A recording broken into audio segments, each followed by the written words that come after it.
Hello. So I guess mine follows on from Christian, which is if you have this national MDT that provides this virtual expertise, and very importantly, you have the now agreed published documents, guidelines, which actually have got buy-in from CCLG, from the Royal College, from the British Paediatric Society, and published in very high impact journals.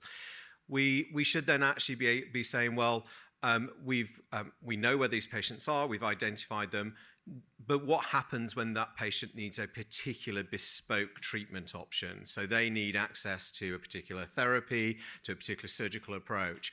Well, obviously the next step is to say that in those cases, the whole point of doing the best for the child would be that we had the facility and pathway that they would be referred rapidly to centres of excellence that had those. Now, I don't think we need to define exactly how many of those there are, but what we do need is to scope out, and it may be that the pockets of exercise are not always in the same units, but where they are. So it means that actually a child such as Olivia would be able to have transsphenoidal surgery offered appropriately, not just because her mum happens to actually ask about it. And I think that one of the things that's going to be really important is equity of access. So when we've got these national guidance, we need to hold that up to all of us, professionals, but also commissioners, to say, this is what we think is the best care for every child, no matter where they actually live.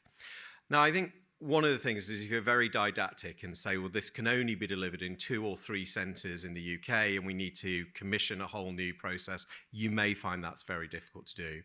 If that's the right solution, though, then that should be the one that's proposed. But I think we need to be also somewhat pragmatic and think about, well, it may be that for a proportion of those children, that we all agree that their care can be delivered using these guidelines, that actually people can empower their local services to deliver, but actually a component of that should actually be delivered in a particular centre, which actually has that knowledge, expertise, the economy of scale of actually having the necessary people to have the adult and paediatric surgeons together, but with expert paediatric endocrinologists, intensivists, etc., manage those acute episodes. And then they can return back into the rest of the pathway, because as we've heard, it doesn't end there. This is a lifelong disease, and those children need access not only to their own care, but to be considered where they need genetic counselling that actually may impact on future patients and screening. So what's the role of the CCLG? Well, the CCLG, interestingly, is a cancer oncology aspect. And one could argue, actually, that the least important person in managing pituitary tumours is the oncologist. But the reason it's important is that's where they are currently discussed and managed. So if we vote with our feet and say, actually, if our current neuro-oncology MDT, our current neuro-oncology service doesn't meet all of those now agreed and published criteria, that actually we should be saying, well, we need to do something about this. If it's possible, bring it in, but if it's not, that actually, well, where's the centre that we can actually liaise with and to work? So I do agree, and I've been challenged to this by Helen, that actually oncology will sometimes need to say, actually, we think we're not delivering everything we need to do because it's not our area of specialisation. But actually, we've now got guidance. We know there are these areas of expertise around the country where we'd be willing to actually provide patients with the best pathway. I think the big difference here has been those guidelines.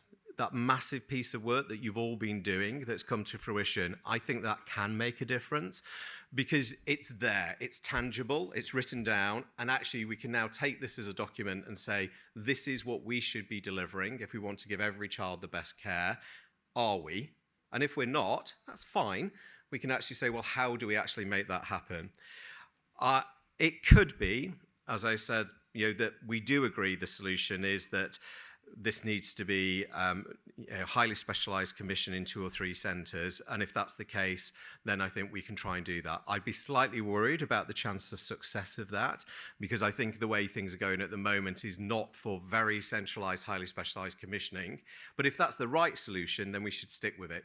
But I think we should be somewhat pragmatic and say, we know how they should be treated, and if they all can be treated in that way, have some degree of flexibility. And I think then you will have the CCLG, the oncology community, and everybody else actually come along and say, yes, this is what we want to do.